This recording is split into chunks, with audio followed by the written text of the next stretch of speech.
Hey, I'm Kev here, Mr. and welcome to Power Oversteer. We're turning after a couple months away. And in today's episode, we've been looking back at a very active period for the IndyCar Series, which isn't quite an active period though in this shortened calendar for this year. 6 races in 6 weeks we're missed, so we're going to be looking back at the duel in Detroit at the end of May, beginning of June, the first doubleheader race of the season, held on the kind of lovely Belle Isle Street circuit, organised by the captain Roger Penske, so I expect the Penske cars to do very well there.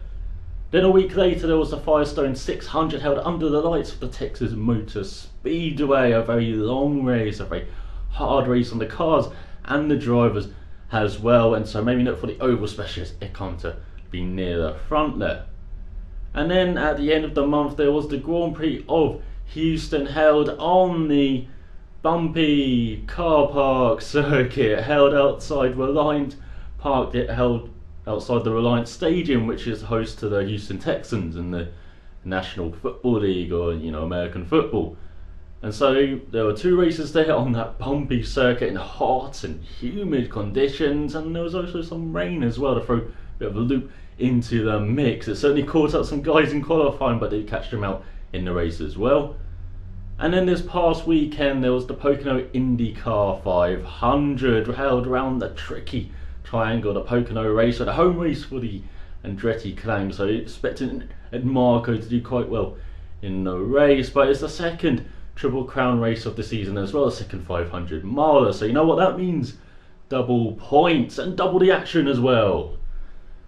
Maybe it wasn't that much action as well, apart from a couple altercations involving a few Penske drivers, and so that was the tricky triangle being looking back at that as well. But as I said, IndyCar is very active this season with a shortened calendar, so this weekend there's the Iowa Corn Indy 300, up from 225 laps last year to 300 this year, so it should be a very good race this weekend. We're just going to be looking ahead to the final doubleheader race weekend held around the streets of Toronto, exhibition place with the Honda Indy Toronto in Canada, the only venue on this calendar this season held outside of the United States of America, held in Canada there. And so expect good home support for James Hinchcliffe in that Andretti Autosport car as well. And so that is the programme, but let's start with looking back at that duel in Detroit. So the first race held in the duel in Detroit on the 31st of May this year, and on pole it was Helio Castroneves in the Penske. As I said, watch out for the captain's boys on the captain's event, ahead of James Hinchcliffe in this Andretti Autosport car. In third it was that impressive rookie again on the Tristies, Jack Hawksworth for Brian Herter Autosport, ahead of Mike Conway, a winner here last season with Dale Coyne, while he's there in 4th for Ed Compter racing on the starting grid. In 5th it was Ryan Briscoe in the leading Chip Ganassi car, ahead of Pablo Montoya in another Penske car there in 6th, ahead of Sebastian Bourdais in 7th for KVSH Racing, and in 8th it was Tony Kanaan for Chip Ganassi, with Graham Rahal in 9th with a rare top 10 starting spot on the grid this season for the Rahal Letterman Lanigan car. And rounding out the top 10 it was the reigning champ Scott Dixon for Chip Ganassi, so all his cars were quite up there, apart from Charlie Kimball, who started in 20th spot, and he wasn't the only guy, the recognised guy, starting near the back of the field. In 16th it was Will Powell for Penske, the renowned road course and street course racer, starting way down, caught out in qualifying. In 19th it was Justin Wilson for Dale Coyne, who we always expect to do well on the Tristy stuffs. And on the back row of the grid it was Ryan Hunter-Reay, the 2012 champ, on the back row of the grid, alongside the Russian rookie Mikhail Leshkin for SMP Racing and the teammate of Simon Pagenaud. And so on the start it was Helio Castroneves, who got away very well, but behind him there was already some contact involving his teammate Will Power. He was fighting with Simon Pagenaud, who started right behind him on the grid, and they had some contact coming out of turn 4. Pagenaud went on the outside, Power didn't see him, it broke the suspension of Pagenaud, the contact, and let's just say they might not be the best of friends now after that race. I mean, they weren't already best of friends after the Long Beach incident already. And so that brought out the first caution of the race, but we still saw Castroneves lead until lap 17 when the second caution of the race came out. Mike Conway made a really surprising mistake out of turn 12, hitting the outside tyre barrier and damaging the car, and he was out. That was Conway and Pagenaud, the two winners around Detroit last season. The first two people out in the first duel in Detroit race. And so after that got cleaned up, we saw Graham Rahal lead, Marco Andretti, Will Power, Mikhail Leshkin even lead the race during the pit stop cycle until Helio Castroneves regained the lead on lap 32. But then on lap 37 we saw some more caution because Joseph Newgarden in that Sarah Fisher Hartman racing car just clipped the outside wall in turn 7. Unfortunately, just ran up talent and hit the wall there, and so yeah, he was out of the race unfortunately. But then we saw the likes of Scott Dixon, Will Power lead, even Graham Rahal again as well, until Ryan Briscoe was leading when the last caution of the race came out on lap 56, when we had contact between James Hinchcliffe and Mikhail Leshkin. Leshkin was already given a drive-through penalty on lap 45 for blocking earlier in the race, weaving all over the spot trying to keep his position. Well, he's a bit tight on James Hinchcliffe, who's diving down the inside into turn 7 at the end of the long back straight. Let's say he squeezed him onto the curb. Fortunately, Hinchcliffe had virtually run out of room, and so just clipped the back end of Leshkin, which was enough to spin him round. So that brought out the last caution of the race. Also receiving a drive-through was Carlos Hertas for pit safety infraction. I think he hit a wheel gun on his pits, and if you do that, you get a drive-through in IndyCar. And so after the last caution of the race, we had Ryan Briscoe leading for Chip Ganassi, but he was on old tyres, and he had a charging Will Power behind him. And it wasn't long until Power went past this fellow Aussie in the last corners of the lap, in the very fast last corners of the lap, just diving down the inside into the kind of right hand kinks, taking the lead. And in the end, he took the win from a hard charging Graham Rahal, who was very racy all race long, and he got up on the podium for Rahal Langan, but just didn't have enough for Will Power in those last few laps. In third was Tony Kanaan for Chip Ganassi Racing, and Justin Wilson doing a great job from his lonely start position to get 4th for Dale Coyne. Hayden Kennedy was 5th, James Hinchcliffe 6th, and then the two Carloses, Carlos Munoz in 7th for Andretti Autosport, and then in 8th, the other Dale Coyne car, Carlos Hertas, coming back from that drive-through penalty earlier in the race to get into the top 10. Great drive from the Long Cumberland. Then Charlie Kimball in 9th and Marco Andretti in 10th, just ahead of Scott Dixon and Pablo Montoya. He just had no pace this race. Same for Sebastian Bourdais, Ryan Briscoe, who ended up in 14th in the end, last guy on the lead lap. Ryan Hunter-Reay ended his race in the barriers in turn 7, and so did Mikhail Leshkin and Jack Hawksworth, who just got to know each other a bit too well on the circuit. And unfortunately, Hawksworth, who started well, he had brake issues midway through the race, and so that dropped him back near the rear of the field, and he ended up in 19th position. So that was the first duel in Detroit. Let's look at the second one.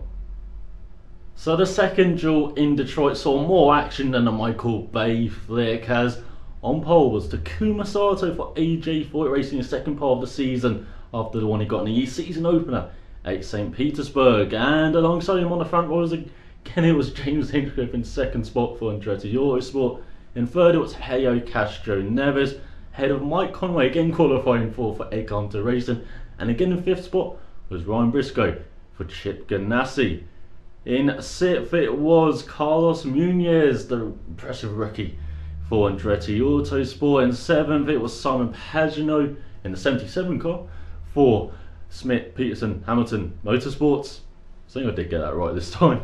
In eighth it was Royal Power for Penske, so he finally got his qualifying together. In ninth it was Sebastian Saveja, quite impressive qualifying for the Cumbrian at qualifying, his teammate for KVSH Racing.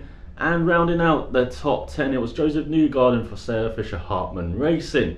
Just outside the top 10 it was Saveja's teammate Sebastian Bourdais, and he also saw Scott Dixon, Justin Wilson in 13th, and right near the back of the grid, it was 20th Charlie Kimball again for Chip Ganassi. On the back row of the grid, Ryan Hunter again in 21st, and that Scott Dixon, as I said, outside the top 10.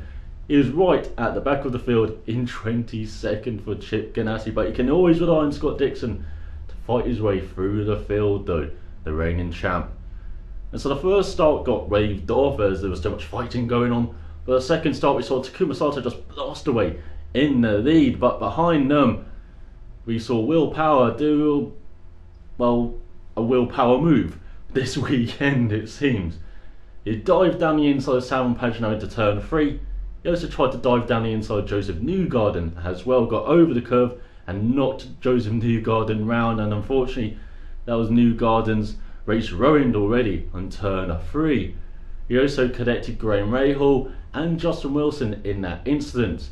Will Power did get a penalty though, a drive-through for that contact though. And so on the restart though, it was Takuma Sato leading away once again ahead of Helio Castroneves and the likes of James Hinchcliffe and Mike Conway right up there as well. But on that 10 we got our second caution of the race though, when Sebastian Saavedra on the exit of turn 5 and turn 6, he just clipped the wall on the outside, broke the suspension, so he was out of the race. Unfortunately, he couldn't convert that great qualifying performance into a result, which has kind of been a bit of his weakness, unfortunately, in IndyCar. But then after that, we saw a great move for the lead from Mike Conway into turn 3, ducking on the outside, then diving in the inside and passing James Hinchcliffe for the lead. Then we saw Will Power again, Mikhail Leshkin near the lap of the race during the pit stop cycle, but it came back to Helio Castroneves to lead the race, and he led 42 of the remaining laps to win the race. He led the second half of the race. No one was ahead of him in that second half of the race. But behind him we did see some action, such as for Jack Hawksworth, who led on lap 34. He came into the pits, unfortunately he was caught speeding, and so he had a drive through, and that kind of ruined his run. Another good run for him as well.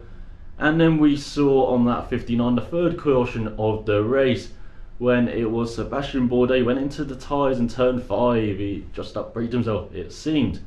And then a few laps later we saw Takuma Sato again in that same spot into the tyres.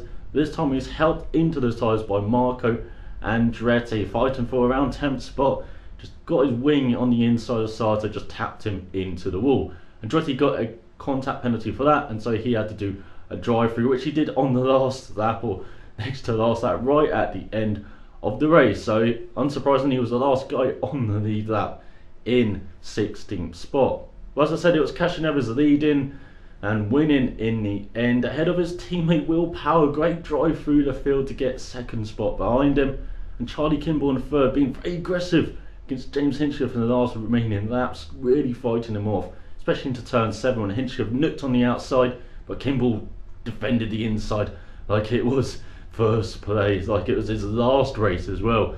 And then Scott Dixon managed to take advantage of that and grab 4th spot from the last place on the grid. Great drive from the reigning champion ahead of Hinchcliffe in 5th. Simon Pagenaud was set ahead of his rookie teammate Mikhail Leshkin. Great drive from the Russian in 7th, ahead of another rookie, Carlos Munoz in 8th, Tony Kanaan in 9th, and Ryan Briscoe in 10th in the other Chip Ganassi car. So all Chip Ganassi cars in the top 10. Haven't been able to say that much this season. In 11th, Mike Conway, Justin Wilson 12th, Montoya 13th, Hawksworth 14th, Hertos 15th. Newgarden was 17th in the end, Sato 18th. Hunter Ray with electrical problems in 19th, Bourdais, Rahal and Saavedra. So that's the draw in Detroit. Let's look to the Firestone 600 now. The Firestone 600 held at the Texas Motor Speedway under the lights on a Saturday night, and leading the way was Will Power in his Penske. He's really got the hang of this Oversteer ahead of Joseph Newgarden, Sir Fisher Hartman Racing. Another great qualifying performance from him. He converted it into a race result though. Tony Kanaan was third ahead of his fellow South American Juan Pablo Montoya, and 4th with Ed Carpenter, the oval specialist, rounding out the top 5 for his own team. Tom Pagenaud was 6th ahead of reigning champ Scott Dixon in 7th. Justin Wilson then with a brilliant qualifying for Dale Coyne in 8th. ahead of Andretti Autosport pair James Hinchcliffe in 9th, and that impressive rookie once again Carlos Munoz. In 11th, just behind him though, was Mikael Leshkin, another impressive rookie, as this was just his second time on an oval after the Indy 500. Near the back of the field is where you find the other rookies such as Jack Hawksworth for Brian Hurt Autosport started 20th, with Carlos Hurtis for Dale Coyne starting in last and 22nd, and splitting the pair with Graham Rahal in his National Guard Rahal Emmett Lanigan racing car in 21st, just not his year at all. And as it went green, Will Power led them away, but it was Marco Andretti who started 17th, who was making some moves in his Andretti Autosport car until the engine blew. His car went on fire. Unfortunately, on that fire that brought out the first caution of the race, and it quite a big fireball in the back of his car, but of course the safety crew were very quick to react and managed to put it out very quickly, that fire. But for the most part of the race, it was a fight between Will Power and Pablo Montoya, and then Comta for the win, with Montoya on a slightly different fuel strategy to the other two. Then on lap 121, we saw our second caution of the race as Justin Wilson and Sebastian Bourdais got into contact in turn 4. It just seemed like Bourdais wasn't giving enough room for a move, and Wilson was on the apron where he shouldn't be on an oval, and so he made contact with Bourdais. And then we had that caution for 13 laps, and then afterwards we still had Will Power and Ed Comta fighting for the win until a big decision on lap 214. When on coming into his final stops, it was Will Power who had a pit speeding violation. He had to do a drive-through on an oval that loses a lap, normally almost a lap here at Texas. And so he had dropped to the end of the lead lap, but fortunately salvation came in another blown up Honda engine in the back of Takuma Sato's car, this time on lap 242. His AJ car went on the front stretch, but he fortunately managed to pull off into turn 1. And so a couple of guys decided to pit from new tyres, such as Will Power and Simon Pagenaud as well for Smith Peterson Hamilton Racing. We only had 6 guys on the lead lap at this point, and so it was a fight between Power and Pagenaud, between the guys who were just stuck to the strategy such as Ed Comta, Pablo Montoya, and the Ganassi boys, even Scott Dixon and Tony Kanaan. And so in this kind of 3-lap shootout near the end of the race, it was Ed Comta who just had enough to hold on from a charging Will Power, who passed his teammate Pablo Montoya into turns 3 and 4, and it was a good charge from Will Power and a great result after having that drive-through penalty. Montoya was third ahead of the other charger Simon Pagenaud in 4th, with Dixon in 5th and Kanaan in 6th. Bobby ruined not getting a podium there after such a strong run for most of the race. In 7th it was Mikael Leshkin, an electric performance from the rookie in his Smith Peterson Hamilton Motorsports car, or the SPM racing Honda, the teammate of Simon Pagenaud. So a great result for Smith there. In 8th it was Helio Castroneves in the other Penske car, with Ryan Briscoe in 9th, Charlie Kimball 10th, Joseph Newgarden 11th, Graham Rahal 12th, Carlos Munoz in 13th, James Hinchcliffe in 14th, Jack Hawksworth in 15th, Carlos Hurtis in 16th, and Sebastian Sveja in 17th, who got a drive-through penalty for pit safety violation on lap 179, and him, Charlie Kimball, Joseph Newgarden, and Ryan Briscoe all got 30-second penalties after the race for failing to follow IndyCar's instructions to lap cars near the end of the race, because in the last 15 laps of a contest, lap cars have to drop to the back of the field, just like they do in F1. Unfortunately, they failed to heed these instructions and go through the pit lane, so they would be at the back of the field. Only Kimball came into the pits actually, but he actually did a regular pit stop instead of just driving through to the back of the field. So they all got 30-second penalties for violating Rule 9.3.1.7. And so that was the Firestone 600. Let's look ahead to another race in Texas and another double header, the Grand Prix of Houston. So the first race of the Grand Prix of Houston held on the Saturday, held on a very wet Saturday as well, with qualifying very wet indeed, catching out a couple of guys. But didn't catch out the guy who dominated practice, Simon Pagenaud for Smith Peterson Hamilton Racing, ahead of Helio Castroneves, with Scott Dixon in 3rd And then returning face to the series, Luca Filippi in the second Rahal Lemon racing car, qualifying a brilliant fourth on his first outing of the season. In fifth it was James Hinchcliffe ahead of Takuma Sato racing for AJ Foyt, and it's effectively AJ Foyt's home race this was. Then you had Justin Wilson 7th ahead of Ryan Hunter-Reay, Sebastian Bourdais in 9th, and rounding out the top 10 was impressive rookie Mikhail Eleshkin in the other Schmidt car. Just outside the top 10 was Juan Pablo Montoya, and you saw the likes of Graham Rahal, Will Power down in 18th, Tony Kanaan down in 22nd, Carlos Hertz in 19th for Del Coyne, and the other impressive rookie Carlos Muniz in last, 23rd and last for Andretti Autosport, all caught out by the wet weather qualifying. And it was very wet for the standing start, and you can be forgiven for thinking this could be chaos, as this is the first IndyCar standing start in the wet for a very long time, at least back to the kart days. But it was very clean. You had Graham Rahal still on the grid, and you had Takuma Sato have a super getaway trying to make it 3 wide through the first bend, but of course that was never going to work, so he backed out. But you did have sort of guys kind of skipping the first chicane. It was very easy to outbrake yourself, such as Carlos Muniz and Marco Andretti when they were close to each other, James Hinchcliffe and Takuma Sato. But as Sato on a mission chasing down Simon Pagenaud, and on lap 5 he made his way down the inside of Pagenaud after the long back straight and into first place in turn 6. And he would lead the next 22 laps into the first round of starts, where you saw James Hinchcliffe and Justin Wilson lead, and it was Hinchcliffe who emerged in the lead on lap 29.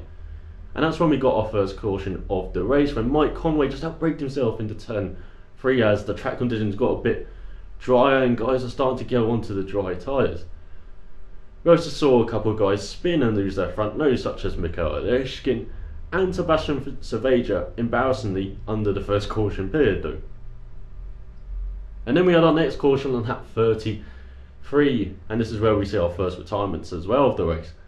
When going down that long back straight into turn 6, Takuma Sato is running very high up, was nicking a hold off Mikhail Eleshkin, who was a lap down after that early pit stop for that nose change. Eleshkin was on the outside, Sato didn't see him, cut across him, and they effectively took each other out. Sato wasn't happy, Eleshkin wasn't happy, and AJ Foyt was calling them goddamn idiots. And then we tried to go green, but Luca Filippi, the Italian, just clipped the inside wall on that last corner and went into the outside wall on the front stretch, and so we went under the caution for another 5 laps, unfortunately, the end of a brilliant run for the Italian.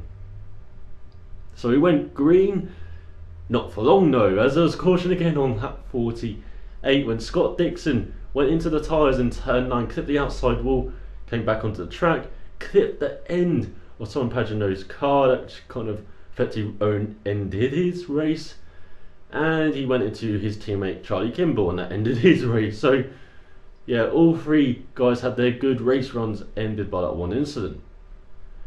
And then he went green again, and then there was caution again on that 58 when Will Power into turn 9, he just spun it into the entry and went into the tyres there, and Power just had an off race. He ended up in 14th spot in the end.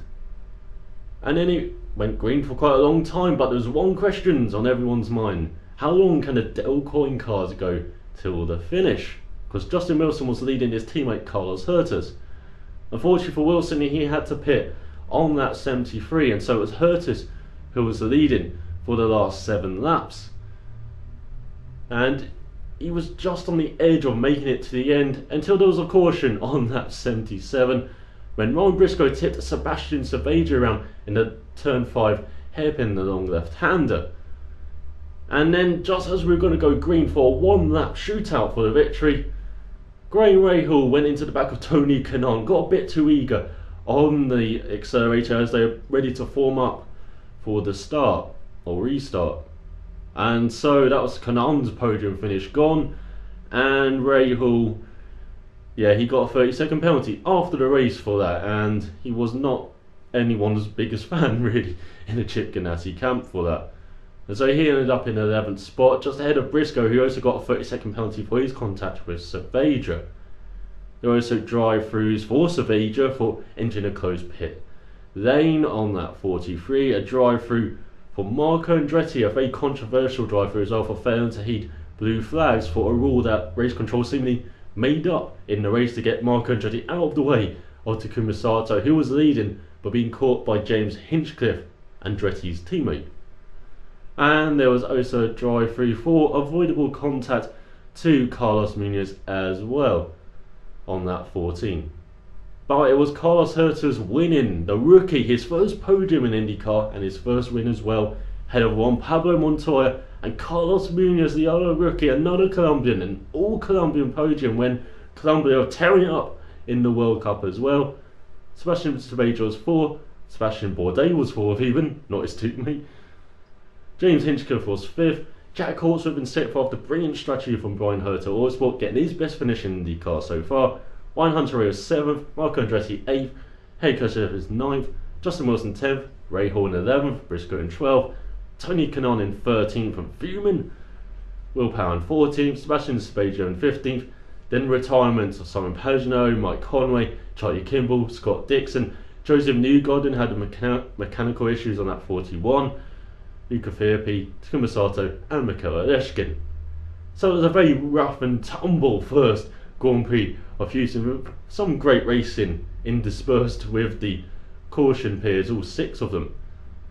But we saw great racing in the first Grand Prix of Houston. We saw great defending though in the second race of the Grand Prix of Houston. On pole for the Sunday race of the Grand Prix of Houston, it was Helio Castroneves for Penske ahead of that impressive rookie Mikhail Ishkin for Smith Peterson Hamilton Motorsports ahead of his teammate Simon Pagenaud in 3rd. In 4th it was Graham Rahal and the National Guard Rahal and Nanogan Kai ahead of Sebastian Bourdais in 5th for KVSH Racing. In 6th it was Justin Wilson for Dale Coyne and James Hinchcliffe in 7th. In 8th it was Tony Kanaan for Chip Ganassi, with that other impressive rookie Carlos Munoz in 9th, ahead of Takuma Sato in 10th for AJ Foyt, just ahead of Scott Dixon. Near the back of the field in last, unfortunately, was Jack Hawksworth, the rookie for Brian Herta Autosport, and Ryan Hunter-Reay 21st for Andretti Autosport, that 21st position which he so loved in Detroit. And in 22nd was Joseph Newgarden for Seth Fisher Hartman Racing, and the race 1 winner Carlos Herta started in 13th for Dale Coyne. On the rolling start for the second race, it's Helio Castroneves who would lead the way for the first 30 laps till the first round of stops from Simon Pagenaud, and behind us some great fighting, and we even seen a bit of contact from the likes of Graham Rahal and Mikhail Aleshkin, who made contact into turn 3 after Rahal came up the pits, and Aleshkin just kind of tapped the back of him, braking into turn 3. But we wouldn't see our first caution until lap 42, when Carlos Munoz on the front straight just went into that outside wall, a bit like Luca Firpi did in race 1, and so that was his race done. And then on lap 49 we had a big talking point when Sebastian Bourdais and Helio Castroneves, they were fighting at the front into that turn 6 corner where Takuma Sato and Mikhail Aleshkin had made friends on the first race. Well, in the second race it was Bourdais and Castroneves' turn, with Bourdais on the outside, not a lap down, this was for position, but it seemed like Helio just didn't see him and cut across him and took himself out of the race. Bourdais continued with a damaged front ring for the rest of the race. And then on lap 64 we saw Joseph Newgarden with his front right wheel just kind of fall off into that left hand hairpin where Briscoe and Saveja had made contact in race 1. And after that went green, on lap 68 we saw another caution, this time for Justin Wilson, who was tapped into the turn 9 tyre barriers by Marco Andretti, a bit like Andretti did to Sato in Detroit. Strangely, he didn't get a penalty this race though. And then on lap 76 we saw a final caution in the race for Takuma Sato into the wall in turn 8. And it was the end of a dreadful weekend for Takuma Sato and AJ Foyt, and it's been a dreadful year, frankly, for the pair as well. But after that, we had 10 laps of green with Simon Pagenaud leading his teammate Mikhail Aleshkin, to the end to grab a well-deserved win for Pagenaud and a well-deserved podium for Lishkin as well, and a 1-2 finish for Smith, Peterson, Hamilton Motorsports. What a great race for them, ahead of Jack Hawksworth in the Brian Herter car in third place. Great strategy again, got them from last place onto the podium, and some brilliant defending as well from Hawksworth, from the likes of Montoya, of Kimball, and of, well, basically everyone else in the top 10. They were all fighting for that podium spot, but Hawksworth held them off, and it was the best defensive driving I've seen in many a year. Charlie Kimball got fourth in the end, ahead of Sebastian Bourdais with the damaged front ring in the top 5. Ryan Hunter in 6th, Montoya dropped to 7th in the latter part of the race, maybe his tyres just went off there.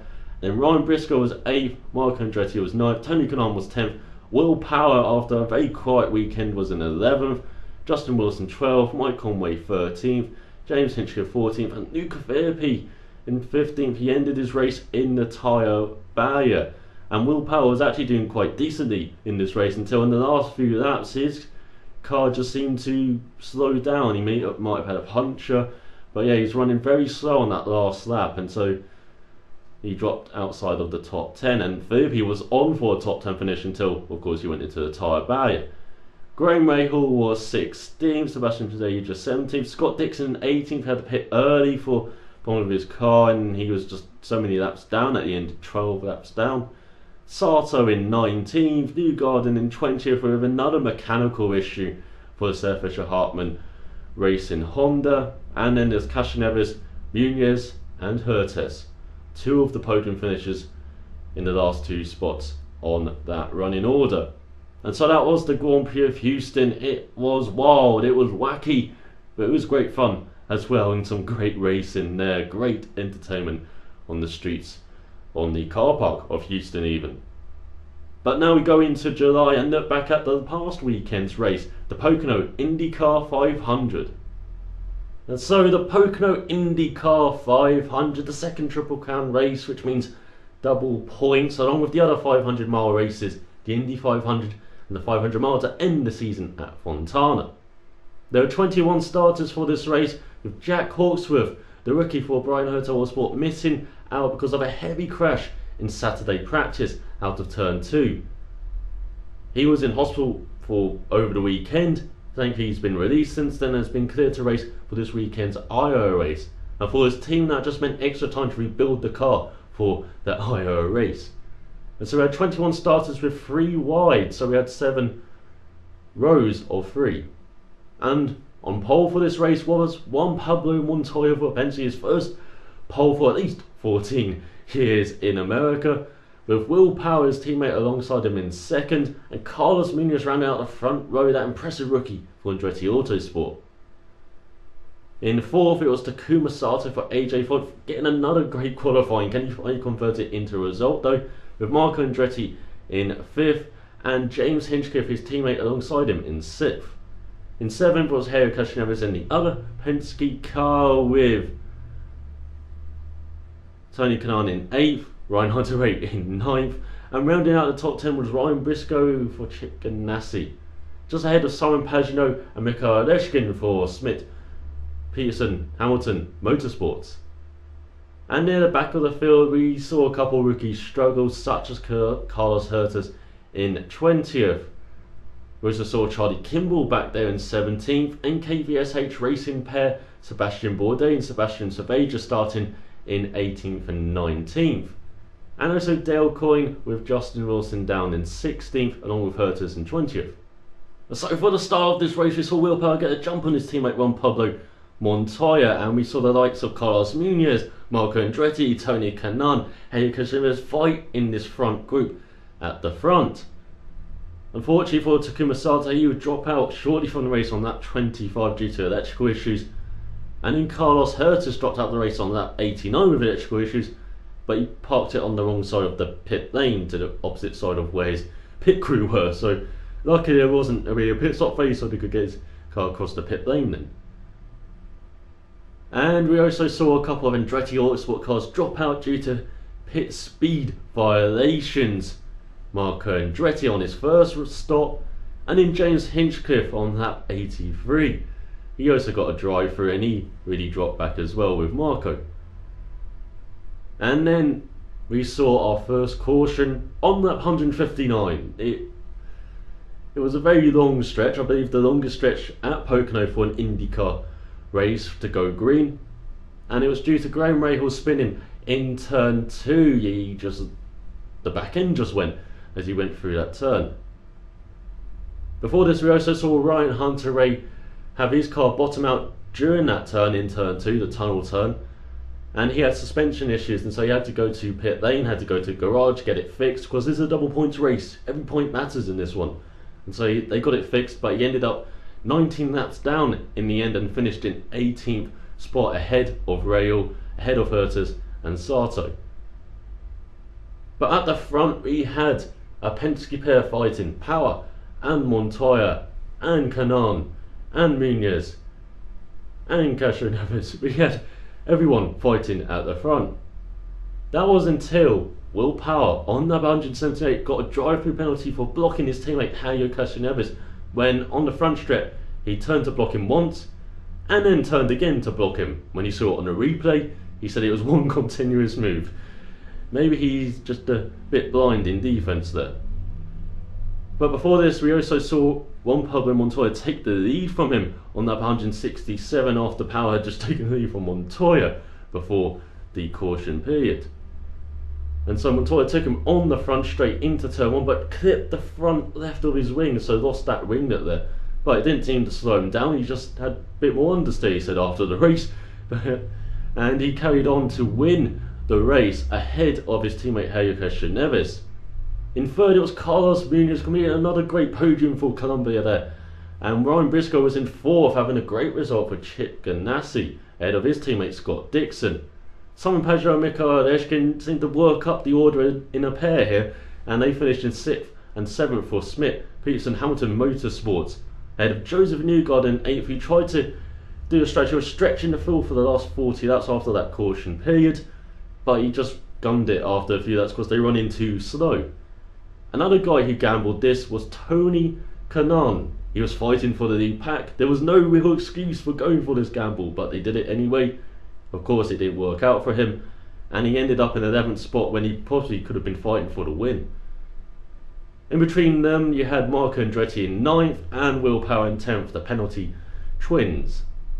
In 12th, it was James Hinchcliffe. In 13th, Ed Compton having a strange race for Ed Compton Racing, where he's just not happy with the car. Justin Wilson 14th, Sebastian Saveja 15th, Bourdais in 16th, and Charlie Kimball rounded out the finishers in 17th. And so after 6 weeks of 6 races, this is what the standings look like now. So it's Will Power and Helio Castroneves who share the lead in the standings with 446 points, 44 ahead of Simon Pagenaud. Juan Pablo Montoya jumps up to 4th after his win in Pocono with 391 points, just 3 ahead of Ryan Hunter-Reay in 5th. Impressive rookie Carlos Munoz is in 6th, just ahead of his teammate Marco Andretti. And here's the first of the Chip Ganassi Racing guys, Scott Dixon down in 8th ahead of his teammate Ryan Briscoe, with Sebastian Bourdais for KVSH Racing rounding out the top 10 with 271 points. Just behind the Frenchman is Tony Kanaan with James Hinchcliffe in 12th, Mikhail Eshkin in 13th, Justin Wilson 14th, and Charlie Kimball rounding out the top 15. Swipe missing the race in Pocono, Jack Hawksworth is in 16th and still ahead of his fellow rookie Carlos Herters. Joseph Newgarden 18th, who's had as much as bad luck as you can for Sam Fisher Hartman Racing. Same for Graham Rahal in 19th, then Sebastian Saveja in 20th, and the last of the regular season runners is Takuma Sato in 21st with 189 points. Just 37 ahead of Mike Conway, the part-time road racer for Ed Compton Racing, and Ed Compton, the part-time oval specialist for Ed Compton Racing, who has 138 points, just 51 behind Sato. So the sun has set on us looking back at the last 6 rounds of the IndyCar Series. Let's look forward to the next 2, the Iowa Corn Indy 300 and the final doubleheader of the season, and the only race held outside of the United States in Canada, the Honda Indy Toronto. The Iowa Corn Indy 300, the 12th round of the 2014 IndyCar Series season, is held at Iowa Speedway in Newton, Iowa, about 30 miles east of Des Moines, the capital of Iowa. It is a 7/8 mile long speedway, and it was opened in 2006. It held its first IndyCar race in 2007, and until last year it was a 250 lap, 218.75 mile long race. But for this year, it was announced in October last year by Iowa Speedway that the distance would be increased by 50 laps to 300 laps, or 262.5 miles. In that first race, we saw Dario Franchitti win for Andretti Green Racing, and this has been very much an Andretti Autosport track. They've won 5 times, with Chip Ganassi winning in 2008 2009 with Dan Weldon and Dario Franchitti respectively. But last year was James Hinchcliffe who dominated the race, overtaking Will Power, the pole sitter, early on, and then just winning from his teammate Ryan Hunter-Reay last year. It was Hunter-Reay who won in 2012 in that middle season run that really pushed him towards the championship. In 2011 it was Marco Andretti grabbing a rare win in the IndyCar Series, and in 2010 it was Tony Kanaan who won the race. The successful driver is Dario Franchitti with 2 wins. And in Indy Lights, we've seen a couple of winners from that race be on the grid for this weekend's race. In 2010, Sebastian Safaja won for Sam Smith Motorsports, and in 2011 it was Joseph Newgarden in his championship year who won for Sam Smith Motorsports. And so that is the Iowa Speedway and the Iowa Corn Indy 300, and don't be surprised to see another Andretti Autosport show at the front. It hasn't been James Hinchcliffe's year again, but he did dominate last year, and I do expect him to be there right up there in the top 5 again with Ryan Hunter-Reay maybe. Chip Ganassi look like they're finally getting their team on their feet, and maybe they can be right up there with Tony Kanaan as well, the previous winner, and Scott Dixon on one of the few tracks he hasn't won at yet. But of course we're going to look out for the Penske trio. Juan Pablo Montoya won the last race in Pocono, becoming the first pole sitter to win this season. And then of course there's Will Power who won pole here last year, and Helio Castroneves, who's just very consistent on the ovals. But to pick out an outright winner out of all of those is very hard to choose from. So I'm going for Marco Andretti, the 2011 winner. It's about time Marco got some luck and just got into a winning position once again. He's been in many of those last year and it just didn't work out for him. This year he's been less likely to win, but he's still shown some good pace and he's in the top 10 in the standings once again. And so yeah, I believe this could be Marco's time to shine finally, and I really do hope he does win this weekend. Behind him, as I said, watch out for all of those guys I named, all of the Penske, all of the Chip Ganassi, all of the other Andretti Autosport guys. Top rookie could be a good fight between Munoz and Mikhail Yeskin, who doesn't seem to be undaunted by ovals, and he showed in Texas he is very handy on them as well. Maybe look out for Simon Pagenaud as well, 2nd or 3rd place in the championship even, for Sam Smith Peterson Hamilton Motorsports. He's very consistent nowadays and I expect him to be right up there again. And maybe even Takuma Sato could get some luck finally for AJ Foyt and get a good finish under his belt. Boy does he need that. And so those are the guys to look forward to. Maybe even Joseph Newgarden for Sarah Fisher Hartman Racing, who looks very adept at the ovals, even if he's not quite getting the finishes at the moment. And of course, welcome back to the IndyCar grid to Jack Hawksworth for this weekend's race, and I really hope he has no ill effects from that crash in Pocono. It was a very heavy one in that Saturday practice. And so that is the Iowa Corn Indy 300. Now let's look ahead to the Honda Indy Toronto. The Honda Indy Toronto, the 13th and 14th round of the season, as this is the last doubleheader weekend of the season with a race on Saturday and a race on Sunday. And it's a very popular circuit on the calendar. It has been running since 1986. It all started in the spring of 1985 when the Molson Breweries, their in-house promotional division, the Molstar Sports and Entertainment, proposed a kart-sanctioned IndyCar race round Exhibition Place in Toronto. and the Toronto City Council passed it by 2 votes in July 1985. And so on the 20th of July 1986, the first Molson Indy Toronto was won by Bobby Rahal, the owner of Rahal, Vetman Hannigan, and of Bobby Rahal, and the father of Graham Rahal as well.